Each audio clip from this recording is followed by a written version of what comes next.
Memo to Cathie Wood, close your fund. Close it. Listen to what the late Jack Bogle would say. Close.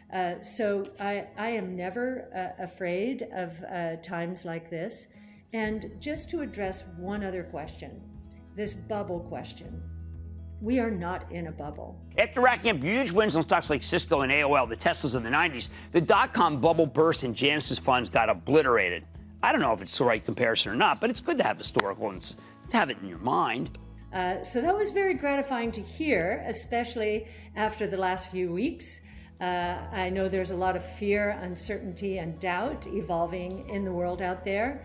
But we're doing a lot of original research. We have a 5-year investment time horizon, and we are truly excited about the opportunities that the last few weeks have presented us. But it doesn't stop at piggybacking. You got a whole contingent of traders who are trying to front-run ARK, as I mentioned earlier. Last week, we learned that Cathie Wood and her team are launching a new ETF focused on space exploration. In response, all the high-profile space stocks soared higher, presumably in the expectation that ARK's new ETF will be a buyer and they can toss it to the ETF. Virgin Galactic, the extremely early-stage commercial space tourism play, saw its stock jump 20%. There were similar moves in Maxar Technologies, Viasat, Iridium, Orb.com, all because Cathie Wood's new fund might be interested in them. Maybe, but the darn fund doesn't even exist yet. Because we do believe we're on the right side of change.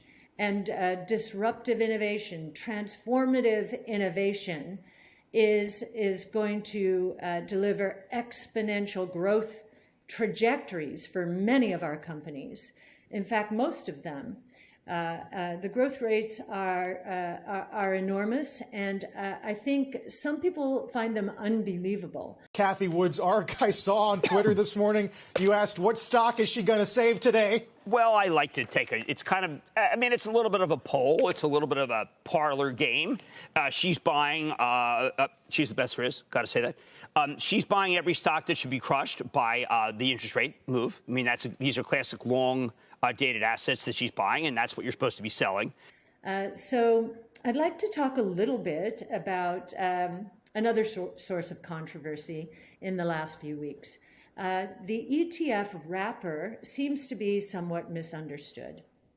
Now, I have managed money in all kinds of wrappers. And for me, the ETF wrapper has been the easiest. And the reason is I do not have to deal with the flows, either inflows or outflows, around any of our strategies. All I need to do as the portfolio manager is make investment decisions. And so we trade around volatility regularly. We expect volatility. It's actually helpful to us from a tax efficiency point of view as well. And so we have an ecosystem outside of ARK.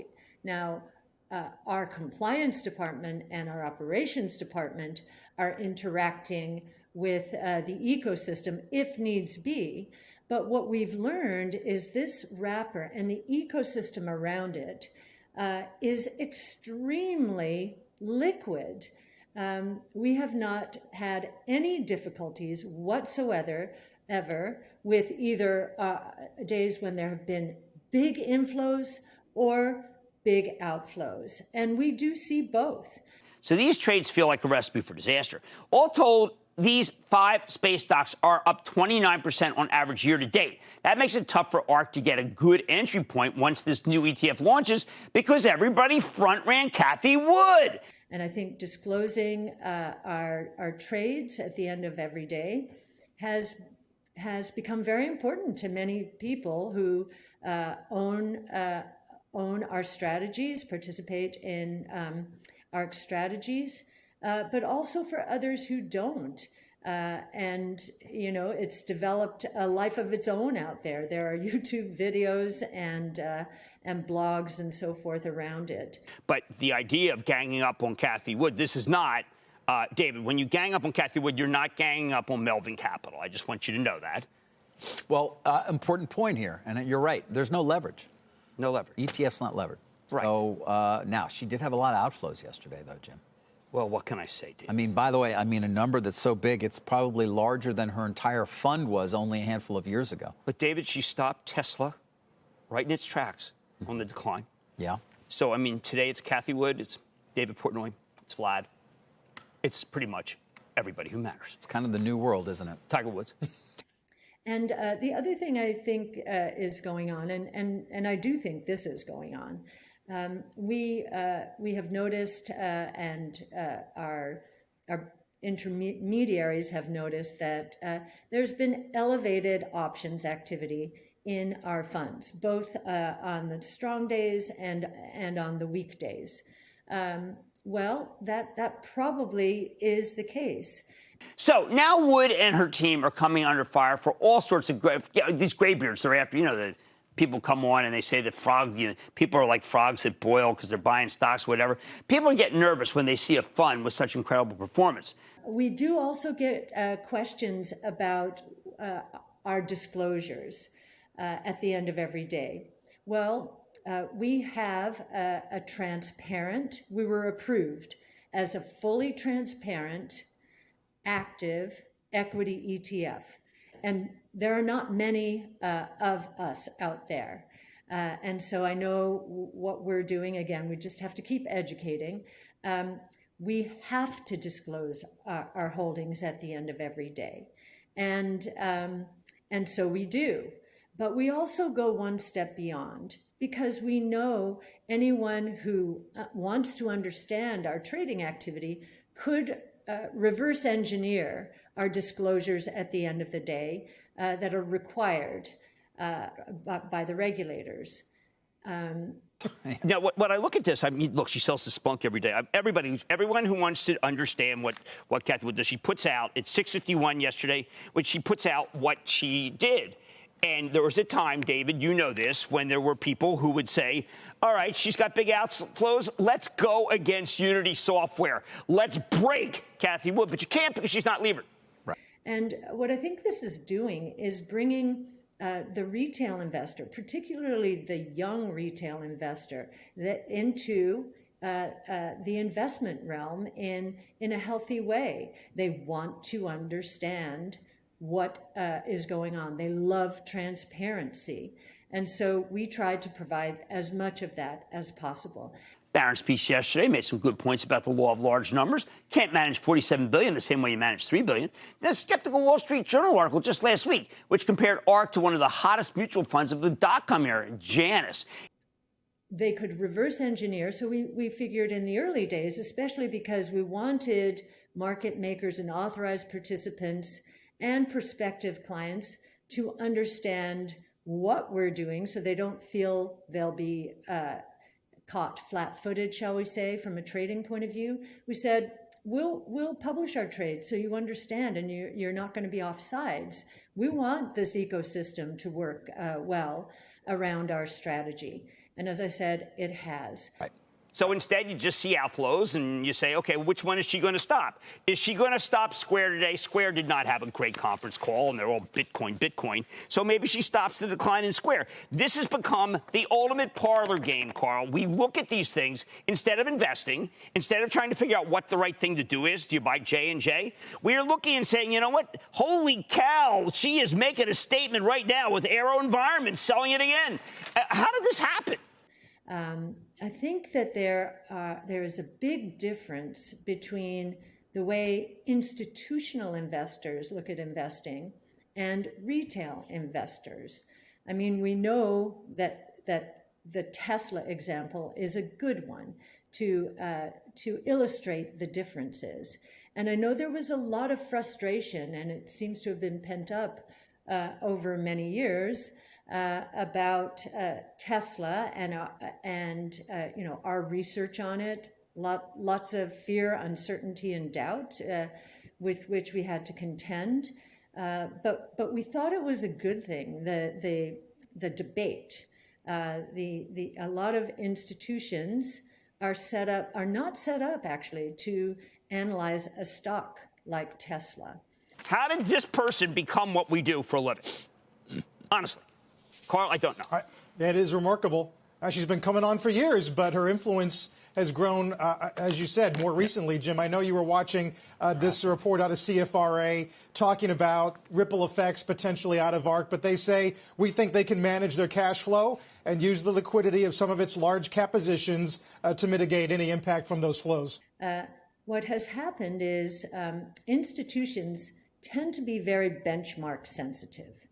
And I'm going to use Tesla as an example here.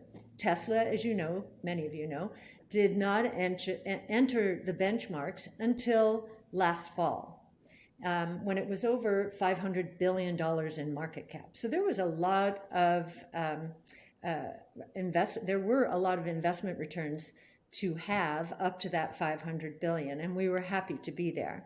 And we're happy that institutions are joining us now, but they're joining us primarily because Tesla entered the indexes. I'm not sure they really are trusting this. And the reason for that is their auto analysts tend to follow the traditional auto industry.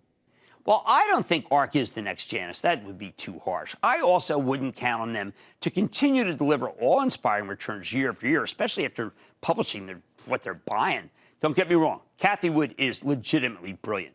But she and her team have to keep finding new winners. And it'll be a lot harder to find them and to buy those stocks at reasonable prices because there's so many copycats. And by the way, the people, like you look at Wall Street Bets or Robin, they keep taking and taking. They're not going to, they'll take it in front of for Palantir. They'll take it in front for GameStop. They're doing an AMC now. They just have a Bed Bath & Beyond.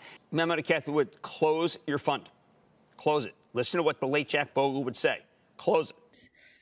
ARK is focused on the future. Especially on the future that involves transformation. Concentrate on performance, not on trying to deploy capital. It's okay. It's no sin. It's what the great ones do. Peter Lynch did it. I mean, you just close it. If you wanted to buy those stocks, forget it. They'll move them up too much. The biggest risk, though, I think, is the lack of diversification. These speculative growth stories tend to trade as a group. Right now, the market loves momentum, so they're doing great. But the next time momentum goes out of style, well, it could be look out below. Here's the bottom line. Cathie Wood and her team at ARK Invest have made some incredible calls, and my hat is off. My hat is tipping to them. They absolutely deserve all the praise they're getting. We are going to continue to follow her like a hawk. That said, when I see so many copycats trying to imitate the same manager and take stock ahead of her, it makes me a little nervous. So keep your eyes open. Wait for when we think enough is enough. But remember, it sure isn't yet. How well an analyst or portfolio manager did relative to a benchmark is quite constraining. The luxury we have, and retail investors have, is retail investors really don't have career risk. We might have a little bit more of that, of course, given what we do, but we have a 5-year time horizon. That is a luxury. That's a luxury. And the difference between linear growth and exponential growth in the early years, when electric vehicles are at 500,000 a couple of years in sales globally, last year 2.2 million. In those early years, because the bases are so low, there doesn't look on a graph to be that much difference between linear growth and exponential growth trends. You give that a few more years, and the difference is quite surprising. I mentioned that 82% growth rate. We really believe that's going to happen, especially now that China is pushing hard. I don't think traditional auto analysts still believe that could happen. You don't just sit here and just keep taking in money and taking a look at what stock's down a lot and saying, you know what, I'm doing a cold shot. That's it, Tesla 620. I'm done. Tesla goes higher. That's the kind of hubris. No, David, help me here. What? What do you want me to tell you? I don't know. The third issue that institutions are grappling with, that we are not, and that retail investors are not, is that the analysts are very siloed and specialized by industry or sub-industry or sub-industry. That is just how the market evolved over the last few years. The problem with that is these new innovation platforms around which ARK has centered its research and investing are cross-sector in their ramifications. So it is the platforms that we have centered our analyst responsibilities on, and they are generalists, and all of them are comfortable with technology. Very comfortable. Healthcare-oriented analysts, very comfortable. Industrial, you do not find that in institutions. And I truly believe that research departments in institutions will have to reorganize in order to invest successfully or optimally, shall I say. I mean, listen, I think back to 25 years ago when we knew nothing about what any fund manager was. Forget 25 years ago. We knew nothing about anything back then, and it was impossible to get a hold of information other than to pick up your actual phone. I think they had push buttons. It wasn't rotary, but, you know, you'd pick up your phone and try and find things out. Now we actually get sent at the end of the day or in the morning every single trade that she made. It's amazing. Some of the transparency is helpful. It's interesting. And, you know, this is, as you say, something we go through. Remember, it's not just one fund. It's ARKF, it's ARKG, it's ARKK that she's buying and or selling for. I keep seeing every morning now, the second morning in a row, Discovery is is right at the top there. But she was selling which, Square, of course, David. Has been an incredible momentum stock suddenly over the last 8 weeks. But we are sharing our research on social media so that we can engage with and become a part of the communities that are innovating. So we are receiving insights, I believe, because we're willing to share our research. We're receiving insights about our research from those in the field. Can we look at these stocks and just say that if you want to look at a list of stocks that you don't buy when the 10-year rates are rising, you say, I don't want to own long-dated assets. I want to own John Deere. I don't even want lumber. And these are the kinds of stocks that should go down. But the people who are following her don't understand. Many do not understand the intricacies between long-dated assets and the rise in interest rates. We believe that interest rates going up, and it has been a shock when you think about it, going from 1% to 1.5% on the 10-year Treasury in the span of a few months is like a tsunami through the bond market, right? That's a 50% increase in yields. This is crazy talk in the bond world, but it's happening. And I think there's a lot of confusion and risk aversion, which has spilled into the equity markets. We'll take the other side of that trade. Interest rates going up, long-term interest rates, we believe are suggesting that real growth is going to pick up. Now, I know there's an inflation component there, and we are going to see the base effect of last year's drop in prices during the coronavirus. So we could see the CPI in the 3 to 4% range. It will be temporary. And we do believe that deflationary forces associated with disruptive innovation, and they're massively deflationary, combined with the deflationary forces of those companies who are going to be put in harm's way by this disruptive innovation and who have leveraged up too much historically, usually to cater to short-term oriented shareholders and to buy back their stock, not invest enough in innovation, they are going to have to cut prices ultimately in order to sell goods and service their debt. So this could be one of the situations where the whole portfolio could fall because of interest rates. And Carl, that's no sin. It's just that when you keep taking money in and you keep deploying, I find sometimes that what you're really doing is trying to keep up with your own inflows over the transom instead of trying to figure out performance and what's the right stock. So the other thing I'll say about this is what they should be worried about is not our strategies or innovation-based strategies. They should be worried about their strategies because the other side of disruptive innovation is creative destruction. And when we're talking about the S&P 500, we think creative destruction is going to impact nearly 50% of the S&P 500. Remember to Cathie Wood, close your fund. Close it. Listen to what the late Jack Bogle would say. Close. So I am never afraid of times like this. And just to address one other question, this bubble question. We are not in a bubble. And that's where I think she is right now. I know I'm going to take a lot of heat for that, and I really love that because I am, in the end, Jimmy Chill. And then you will see how getting on the right side of change will be a very good idea. And not just in investing, getting your children focused on the right side of change, or your grandchildren in terms of their education and inspiring them, I think will become very important as well. So I hope you all have a wonderful weekend, and we will be updating these videos during this tumultuous time. We're going to be there for you.